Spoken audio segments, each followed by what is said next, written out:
Greetings, race community. Brent coming in live with a special episode today, kind of a twist in our normal format. And I am pleased to welcome back to the podcast Derek Dictson, who now serves as VP of University of Advancement at Colorado State University. Welcome, Derek.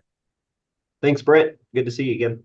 Well, look, longtime listeners of the show will remember that you joined us on episode 92, and you told us all about your journey to New Mexico State, growing up in Eastern New Mexico, graduating with 28 people, and then eventually, moving on from there to the technology industry and doing some time, a big part of your career at Texas A&M as well. And so, anybody that wants to get deep into the history can go and do that, but we wanted to make sure that we spend some time talking about what's new. And last time we caught up, you had just onboarded, I believe, in March of 2020 into your prior position leading the foundation. You've now been with Colorado State here over the last year and a half, so you onboarded in a very different context. And so with that, I'd love to just say welcome and sort of hear what's new. Yeah, thanks. It was this one was a little more uneventful than the last one, that's for sure. That COVID onboarding was a journey. I came up to Colorado State University in April of last year, and we're in the process of planning CSU's third campaign. So that's been fun. We just launched a new Salesforce-based database. That was a heavy lift that the team had been working on for about 3 years. So it's fun to have that behind us. And it's a great team up here. We've got an advancement model where we handle everything from the fundraising to the alumni association to a bit uniquely at CSU, all of the presidential events and university ceremonies for Colorado State also. So it's a big shop, and it's a lot of wonderful people up here. Beautiful, as you know. Really happy to be here. Well, tell me more about the unique aspect of the presidential work. Why is that unique? It might strike me that would make complete sense for every advancement shop, but maybe that's not the case.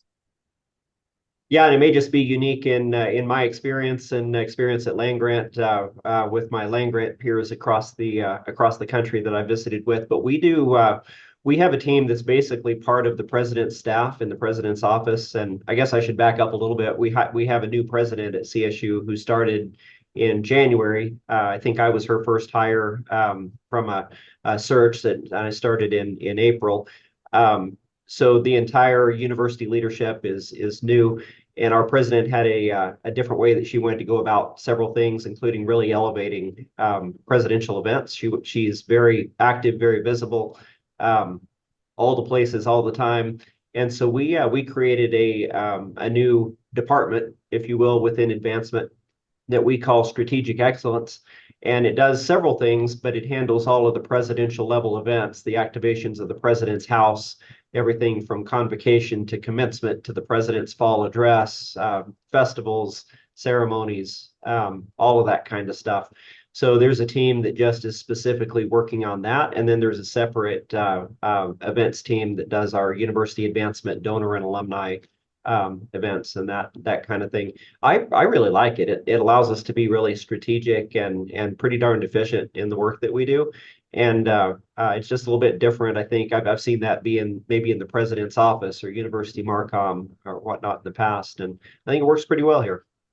Well, I have to say I follow President Amy Parsons, and she is very active on social media as well. And I think really sets a standard, especially on X, formerly known as Twitter, in just giving you a window into what's going on, what she's focused on, where she is. And then I'm sure some of that has to be managed by a comms team as well, but it seems like a good blend of content that really gives you a window into her life.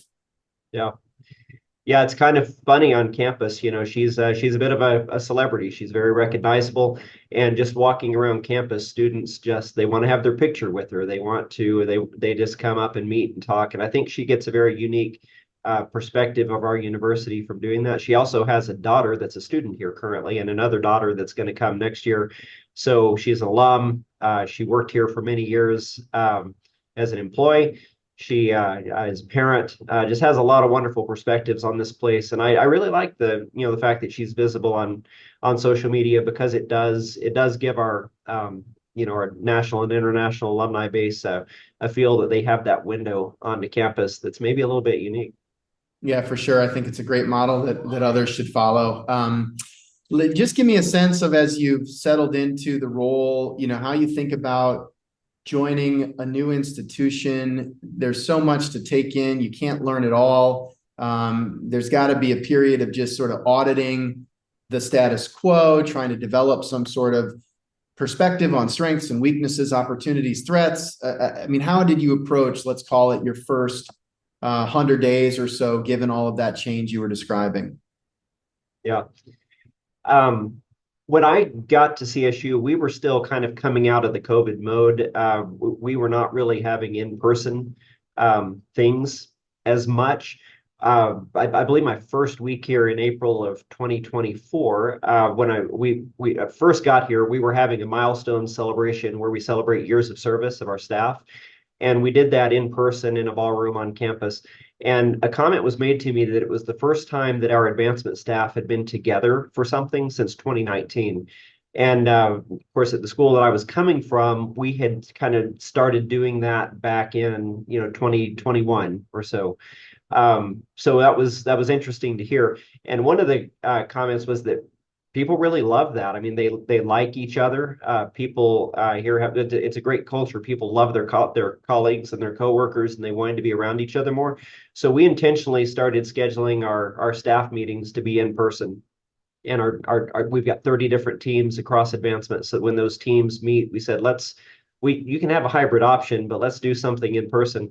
And I think people have really enjoyed that. We've been doing a ton of in-person things. Of course, all of our events and whatnot have been in person for a while. It was just kind of our UA staff, and having those informal opportunities for people to get together and meet and talk and just have the hallway conversations, that sort of thing, I think was missing a little bit. They were being really productive remotely, and people love that. We still have, I think, over 80% of our staff have some sort of a hybrid work plan. So we're trying to kind of lean into the strengths of both of those models and just do more in person again. And I think it's worked pretty well. Yeah, well, it's interesting because I think everybody's kind of recalibrated around some mix of hybrid, varying ends of the spectrum. And I think there's a version of that applies to the staff, the team interaction.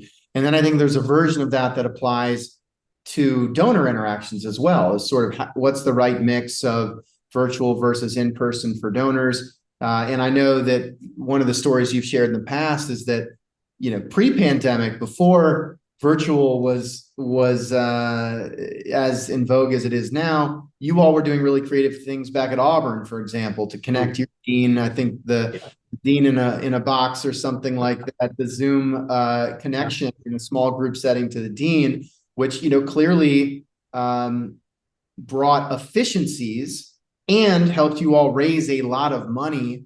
Even prior to maybe donors being conditioned to do these things virtually. Yeah. Yeah, I'm glad you mentioned that. I'd kind of forgotten about that. Yeah, it's it's interesting. We're asking our development teams here at CSU to get out on the road more, travel more, do those in-person meetings with donors more again, kind of get back into that, say, 2018, 2019 pace of travel. But I don't think you lose the efficiency, that we gained during COVID of doing some of those discovery visits and some of those in between conversations and whatnot over Zoom or Teams, and it's a great mix. I don't know that I'm super comfortable in the world of development where we need these really strong one-to-one, trust-based, authentic relationships with people being entirely digital. There's something to be still to be gained from that proximity with each other and just, sitting across a table and sharing a meal and that sort of thing.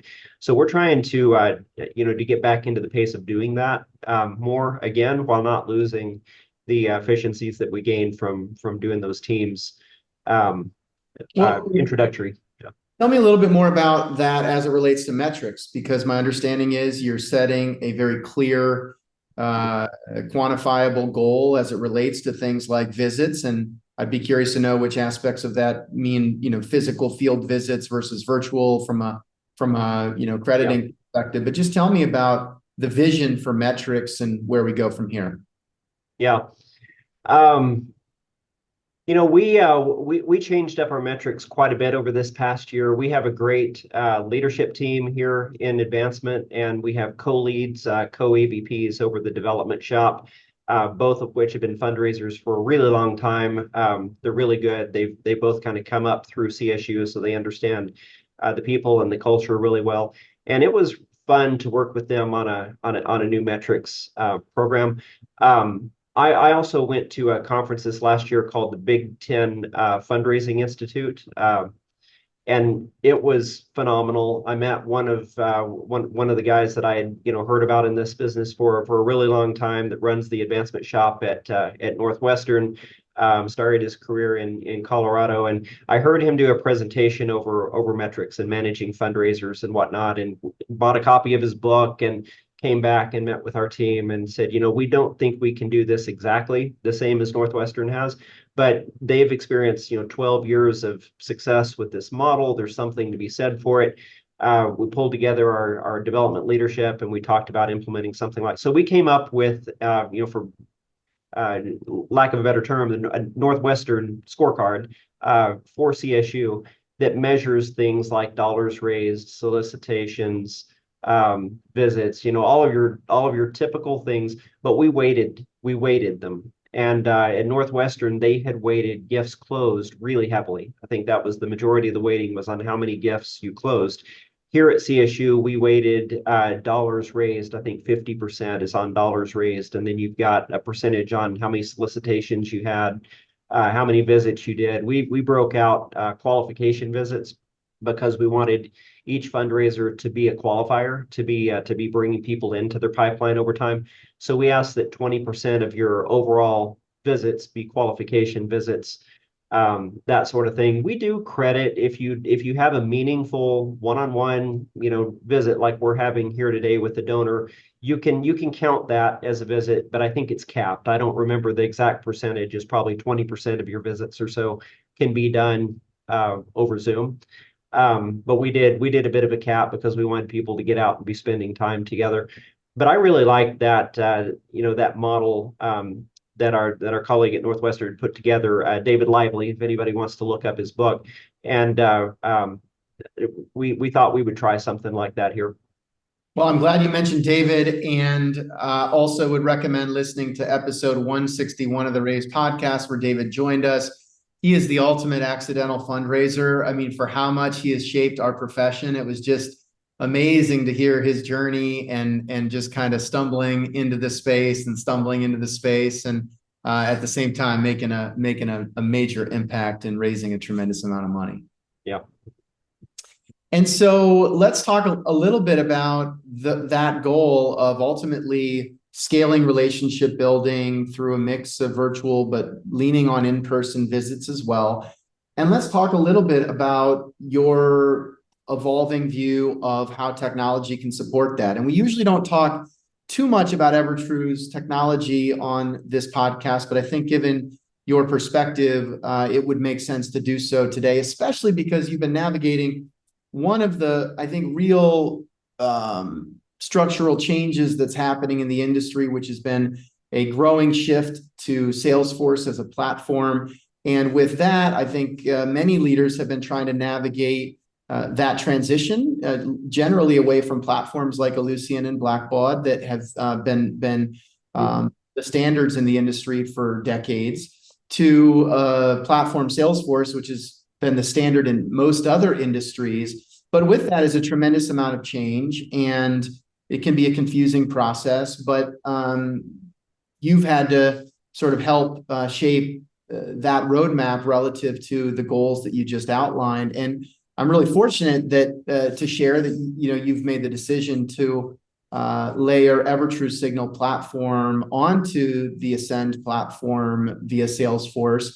And I'd love to just talk a little bit about how you think about the sort of all-in-one version of Salesforce versus more of a best-in-class model. And we're fortunate to have spent, time together over several years, but many other leaders are sort of in your same position trying to navigate that same thought process. Yeah. Yeah, I mean, it's an interesting evolution for sure. We're not at the cutting edge of it at CSU. We're following some brave universities that went ahead of us and implemented this technology, including CU Boulder, just down the road from us. And I'll have to give them props. We spent a lot of time learning from CU Boulder and their experience rolling out the Salesforce-based platform, the same one that we're using. We're using the UCI Ascend app that's on top of Salesforce. And I think CU Boulder was maybe one of the first universities to implement that system. And boy, they learned a lot of lessons. And it was amazing how they were willing to sit down and share those with us. We look at these, at your rival universities through athletic lenses sometimes, but when you get with the development and advancement and foundation leadership, it's wonderful the communications that we can have and the learning that we can have. And so we were able to learn a lot from CU Boulder and others that had been ahead of us in this process, and I think tweak some of our processes to try to not recreate some of the mistakes that they had seen happen. There's maybe a couple things that I would share with you. One is we were told that you really need to bring your university leadership into this process early and help them understand what a transition from a 25-year-old database with thousands of custom reports and thousands of custom giving pages and just all the things that had been built on that old system, when that all goes away and you launch a minimum viable product, it's going to be different. And there's going to be changes in how they go about their daily work. And there's going to be things that you could do before that you can't do now. There's going to be things you can do now that you couldn't do before. And really bringing our deans, our vice presidents, our other partners across the university that use the database together and helping them to understand that, I think was something that we did that we maybe wouldn't have otherwise.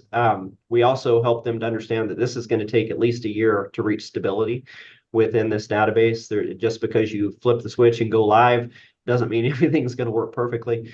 And we were also replacing every other piece of technology that we use in advancement along with this database. So we've got a new system for people to RSVP for events, and our annual giving platform is changing. Everything's changing. And so it was a pretty big transition. We were planning Colorado State University's third campaign. And so as we go into that, we wanted our fundraising teams to have the best possible technology to enter into that campaign with. And that's one of many reasons that we decided to layer Evertrue on top of our new database. We had just heard from peers around the country at the benefits that adds. Our social media presence we talked about earlier with our president and other accounts around campus. We wanted to have some visibility into that your product offers. We want our fundraisers to hopefully be able to kind of live in that platform. But I think it's going to help in other ways. I mean, you asked earlier about the first 100 days.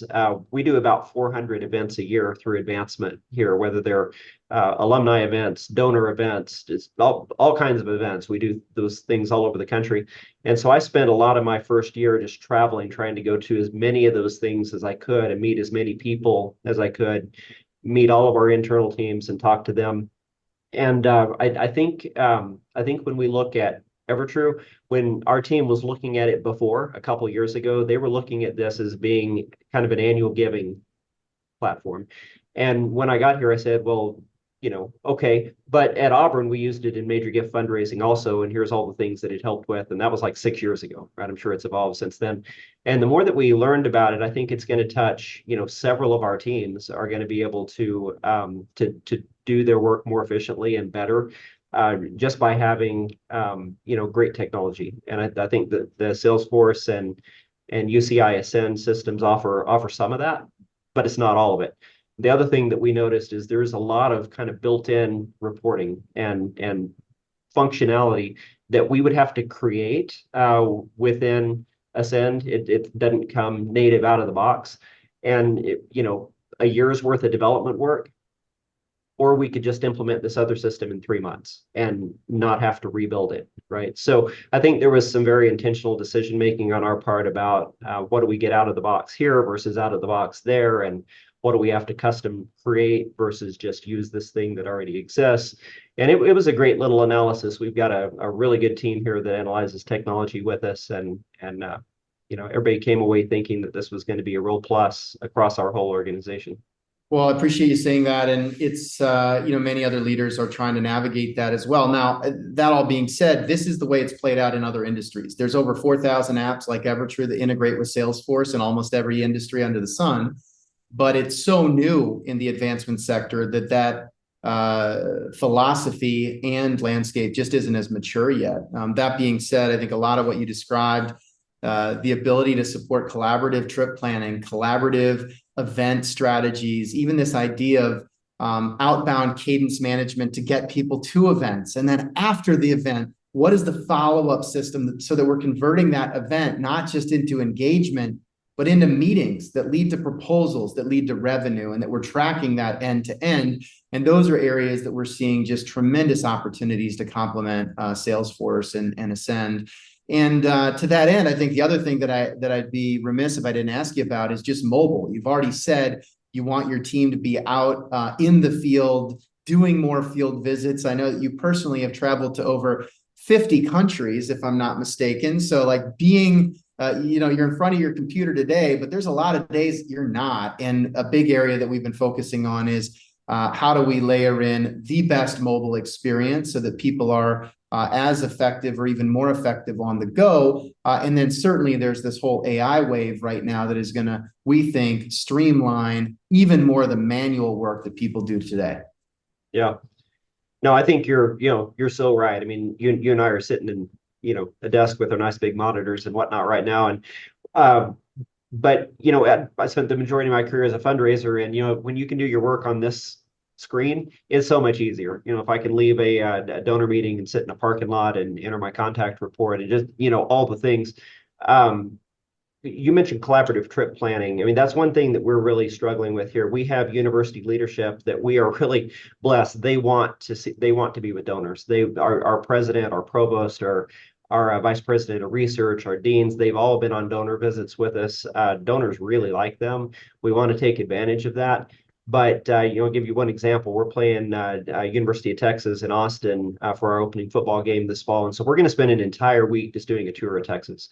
And we're going to have, I'm not even sure how many fundraisers down there, but at least 5 fundraisers that are going to go down and be doing donor visits around all of the alumni activities and everything. And so collaborative trip planning is a huge deal for us, and we're trying to manage it in like a spreadsheet or something. I mean, it's hard to do if you don't have the right technology. And so we're really looking forward to the ability to collaboratively plan trips with our university partners and our alumni team, because that's just the way you have to do business now, And I think having access to mobile capabilities is gonna really up our game.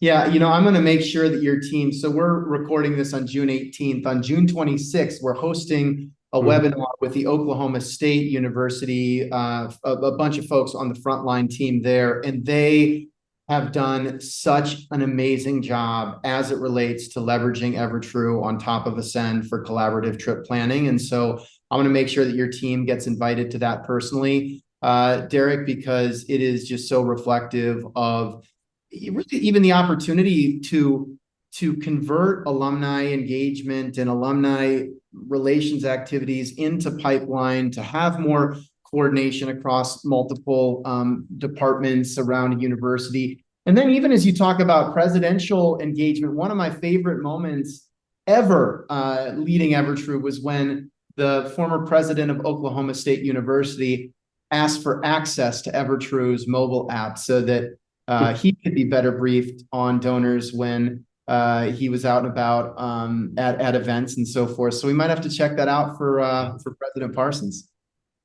Yeah, I mean, as much as I enjoy the 5 a.m. text message to, a briefing on this donor that she's having coffee with, that would be would be wonderful. I mean, that's the things we can do with technology these days, and right? Here's the thing is not only can we equip her and others with that information on their phone so Instead of even needing to send the text, they can just look at the profile. But as you know, that's where generative AI, I think, is going to be so transformational, because now we've got decades of contact reports, decades of event attendance, of transactional giving history, of endowed fund data that historically, even in EverTrue, you had to go and dig around to really get the full picture. We can now synthesize that with generative AI. If you want to ask somebody for a visit, we can look through all that history and reach out to somebody. And by the way, Derek, as I've been referencing things like you growing up with 28 people in your graduating class and the fact that you've traveled to over 50 countries, it's not because I have the greatest memory. It's because we've leveraged generative AI to summarize the key points in our interactions with you and other leaders so that we can personalize conversations like this one. And I think that, like, if I can know that about you, there's no reason that President Parsons can't have that on her phone as she goes about her day. And then as we're trying to book a visit or follow up on a visit, AI can help assist us. We've still got to authentically deliver the message, but all of that manual hunting and pecking should go away. Yeah. I mean, it's a brave new world, Brent, right? I mean, this is, it's incredibly exciting. That's, yet another reason that we said, we can gain so much efficiency in our coordinator staff, in our research staff, by being able to utilize the technology that's available and being used everywhere else in the world. We need to be using that in advancement. This business is too important not to. And I think our professionals that choose to do this work and our university partners, I think they're just going to be blown away with the level of service that we can provide. Well, I agree completely. And, just let me ask you for a minute. You lived through the dot-com boom and bust, and now you're seeing everything that's happening around AI, and Apple's just announced their approach to this. OpenAI has been growing like a rocket ship. NVIDIA has become almost a household name overnight. Anybody around public equity markets, like, does it make you nervous or does it make you excited as you think about the dot-com boom that you lived through? Yeah, no, there's no nervousness about it. It's totally excitement, Brent. I was in Seattle at a small startup software company during that time. So yeah, we lived through it. It was not a pleasant thing to live through, but it was incredible, the disruption in how we did business before. I mean, I have only been in the professional world for a little over 20 years, and we've seen the internet disrupt everything and recreate the way that we do business everywhere. When I remember my first job, I was still having to send and receive fax. Like, we don't even do that anymore. And email changed the world, and having a website changed the world. Having a mobile app, changed everything. And the AI technology to me is incredibly exciting, I think, if we get it right, because it feels like we're at the tip of the iceberg. We're just starting to taste what might be possible, and I can save hours drafting a document by putting the right prompt into Chat GPT, right? And I think we'll probably look back in 5 years and be like, wow, that was the Model T. Look where we are now. But it is really cool for our teams. And I was talking with a colleague at the University of Wyoming. They said the content that they use to send out to alumni is all drafted through Chat GPT. It's not that's the final product, but the first draft comes out of there. And I was just thinking about my work. I mean, I use it to first draft a whole lot of stuff, right? And then you can edit it and improve on it, or throw it away and start over, or put in a new prompt or whatever. But my provost and I, when she first joined us a couple of months ago from Purdue, one of the first things we wanted to do was draft a one-page document that we would send out to all of our faculty about how faculty can be great partners with advancement. and how we can work together. And we had our ideas, we had our topical sections and that sort of thing. And, through a couple of ChatGPT prompts, we ended up with, a one-pager of some bullet points that was a whole lot more concise. And actually, it suggested a couple things we hadn't thought about that we ended up including. And, it was just one of those things where we took this idea of something we wanted to create, and it might have taken a day of editing, collaborative creation of this thing. And I think we had it done in 2 hours. Right. It was pretty amazing. So I'm excited about where we're going. I think that, I mean, that is exactly reflective of where we have to go for fundraising, relationship building. Yeah, if you look at a pie chart of a fundraiser's time, how much of it is spent actually doing the thing that we know really makes a difference, which is connecting one-on-one with donors, right? And how much of it is spent doing administrative follow-up, writing, drafting, and we can take that part of the pie chart and compress it through leveraging technologies in the way that you're describing. It should free up way more time for that relationship building, which we know will align with your, I think, 7,000 visit goal across the team, and how that then converts into proposals and revenue. And so you're right. It's just the very beginning. It is so exciting. And to me, that's where it feels very different than some of the other hype cycles that we've been through, or the dot-com boom and bust, because there is major value being created, not just hypothetically, but it actually is being created already. There's revenue being generated by those platforms, which I think will then support further investment and scaling of this work. And yeah, there's just so many opportunities. I think, unlike a lot of businesses, though, the lifelong nature of donor relationships is particularly well suited to this AI transformation. There aren't a lot of businesses that you spend 50 years of your life transacting with, or if you do, it's in a very transactional thing at one specific price point, without all of the nuance that we have in this sector. And I've been thinking about it in 4 different buckets, and I love your reaction to this. But we think about generative AI for advancement, and the way that we're harnessing it ever true is there's sort of 4 different data pillars. The first is private donor data, all that information that we've had locked up in our CRMs forever.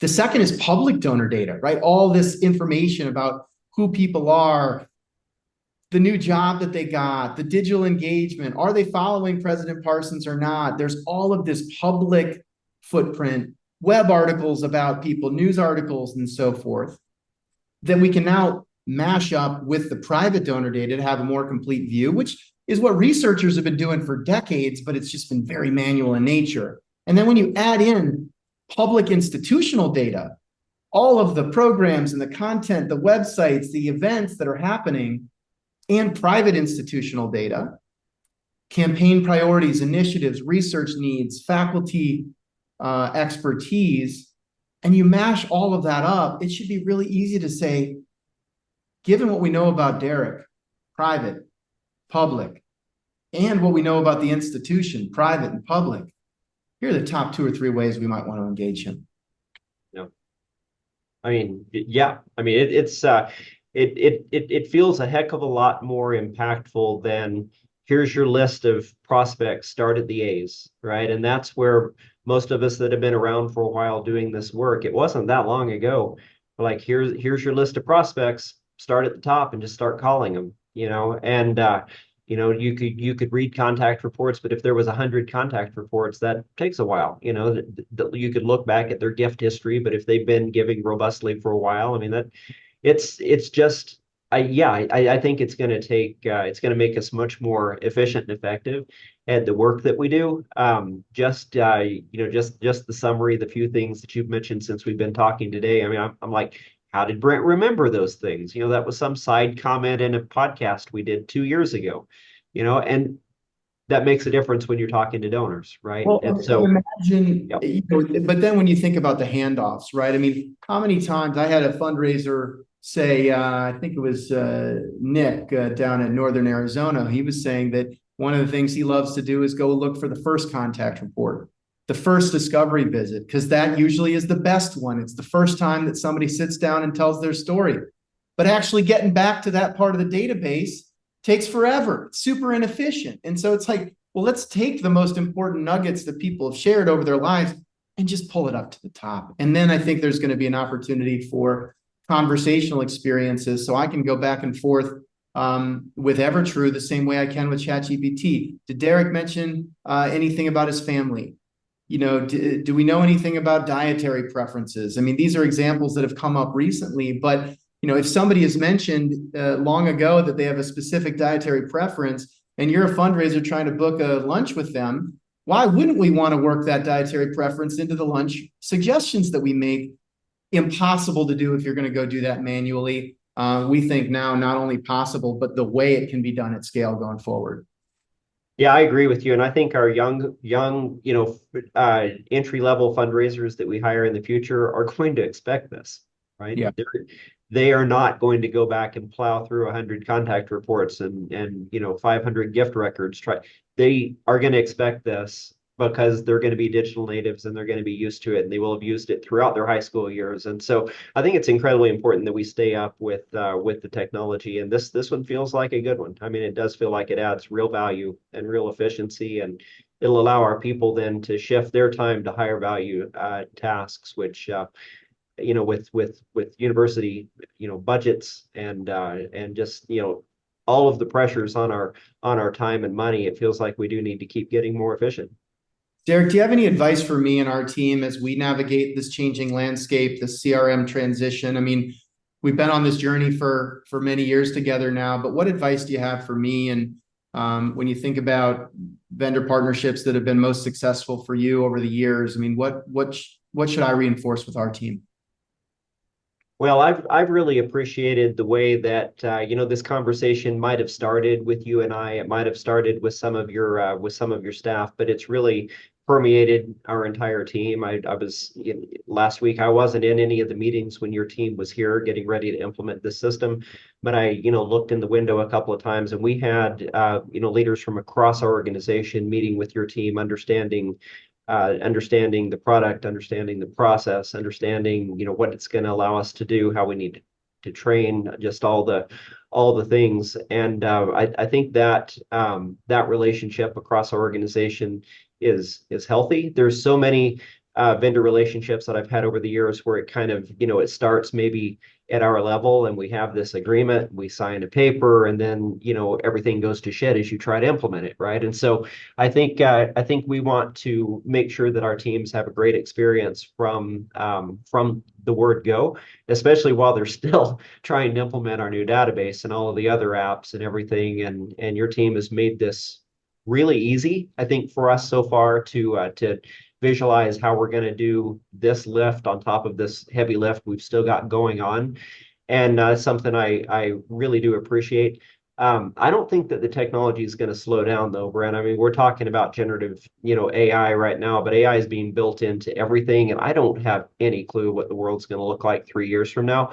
But it feels good to have a partner who comes to work every day thinking about that and thinking about how we keep on the cutting edge, and how this product that now we've invested in, along with dozens of our peer institutions, we kind of don't have to worry about that so much, because you and your team are worrying about that, and you're evolving this system, and it's going to get better over time. And a previous database that I was on at 2 other schools for a really long time, like, they just stopped upgrading. And it got to the point, I think I don't even know if it's supported anymore. It was kind of this cash cow that's just dying and going away because it wasn't evolving. And it feels good to have to have partners that we have now in our technology space that are trying to disrupt their own technology with what's coming next. And I think that feels good. That would be the only piece of advice that I have, is keep up with all of that, because that's not what we are good at within a university setting, but it is what you're good at. I appreciate you saying that. I will share that with my team. And that's the way that we've thought about our work at Evertrue, is how can we be the bridge to whatever the next tech wave is? How can we translate the next tech change into this world of advancement? And, I think about John Morris and some of the things I've learned from him over the years. And he just is able to simplify it. He says, look, if you're a frontline fundraiser, you should be getting visits, conducting visits, or following up on visits. Yep. And so I agree with that, by the way, but I look at it, And then it's the question is, how can technology get us visits? How can technology help us conduct better visits because we have more of the history at our fingertips? And how can technology help automate the following up on visits, which is usually where things start to fall apart? And the way that we can do that in a Gen AI world is different than the way we could 5 years ago or 5 years before that. But when social media came on the scene, it was how do we translate that for advancement? When mobile happened, how do we translate that for advancement? And now, how do we translate this next wave of Gen AI for advancement? Now, here's the thing. I'm telling you, this August 31st football game, Colorado State versus Texas, we are going to have the best collaborative trip planning case study coming out of that. Okay, that is my commitment. I am sure that we are going to make that happen, and we will make sure to follow up for this discussion with your team to just have that as an early win, because there is no more spreadsheets. We can move past that. We can scale it to the entire team and make it right here on everybody's phone when they're walking around Austin, and they need to quickly get a snapshot of who somebody is when they walk into that event. Yeah. And Brent, we're going to win that game, by the way. I don't know how your sports betting game is, but if you want the call of the year, I'll make that. We'll make that call here today. I think we're taking it. Bold call. That's why we do these conversations. Yeah, look, I'll wrap up, Derek. The last thing I'll say, though, is you did mention peers, right? And there's a growing peer group of institutions, folks well that are leveraging EverTrue in similar ways or about to. And I do think one of the last areas that I'll just ask for your perspective on is benchmarking, because we are now sitting on a pretty massive aggregate data set, and it doesn't feel like anybody has really nailed the real-time benchmarking yet. I know there have been varying degrees of consultants that do focus groups or surveys that Case puts on. Doesn't matter. I mean, should we go attack real-time benchmarking? I mean, I'd love to have a dashboard of like visits by day across the entire industry, right? There's no reason we shouldn't be able to look at visit metrics or annual giving metrics, slicing and dicing among peers in a somewhat real-time manner. What's your thoughts on that? Yeah, no, I love it. I mean, we spend a lot of. I'm an economist, so maybe I can't help it, but I put a lot of energy into benchmarking, data analysis, making data-based decisions, that sort of thing. And we spend a lot of time, energy, and money doing these benchmarking studies that they're usually based on fiscal year data, and you get it back 7 months later. So we're looking backward 7 months, 8 months, to try to figure out where were we then. Well, we're not even the same organization we were then. This organization industry changes a lot. You've got people coming and going. You've got different changes that you made, whatnot. So real-time benchmarking, I think, would be interesting, exciting, for us. I also think our people, especially our fundraisers, I mean, they're competitive, right? I mean, you've got entire take the fitness industry. You can go to a gym and you can compete with somebody while you're riding a bike, right? And so people want to gamify and compete. I think you want to win. You want to be on a winning team, and I think if we can provide meaningful metrics in where it's fun, where it doesn't feel like I'm just sitting here, doing all this work and I don't know whether I'm succeeding or not, but you have some idea on a day-to-day basis whether the work that you're doing is moving you in the right direction to be successful in the goals that have been set, and even how to set your goals, right? I mean, how to meaningfully set goals that are going to move the organization forward. What you just mentioned, I don't know what you're working on, but I'm really excited about the ability to have more real-time metrics and benchmarking. I agree with you on our Blackbaud system that I used previously. They had some data that was pulled from, I don't really know where it came from, but it showed you how you compared to others. I don't know if those were necessarily peers or if that was just everybody that was using Blackbaud Razor's Edge. So, but even that, not really knowing where the data, came from, it was helpful just to have the data. So I think that's, I think that's smart. I think it's something that we would definitely look at using. I think our team is motivated by goals. They're motivated to achieve their goals. They want to feel like it's realistic. They want to know where we are, where it feels like we're going to end the year, that sort of thing. And so, that would be cool. Well, I'm going to come back to you on that. I mean, look, on this call, you've mentioned CU Boulder, you mentioned Wyoming, right? Just there's other peers as well. And it just seems crazy to me that there's not a way to get a sense of how we're doing. And then based on your description and reminder of the weighted scorecard model from David Lively, I'm picturing like a cloud-based version of that across the entire sector. I'm gonna, check my dreaming for a minute here yet, but it feels like we can get there. And I'm grateful for your partnership along the way. And can't wait to see the results of that football game. Yeah, ditto. If you're ever in Fort Collins, stop by to see us. All right. Hey, with that, I'm going to wrap today's episode featuring Derek Dictson, who leads advancement at Colorado State University. Thanks, Derek, and take care, everybody.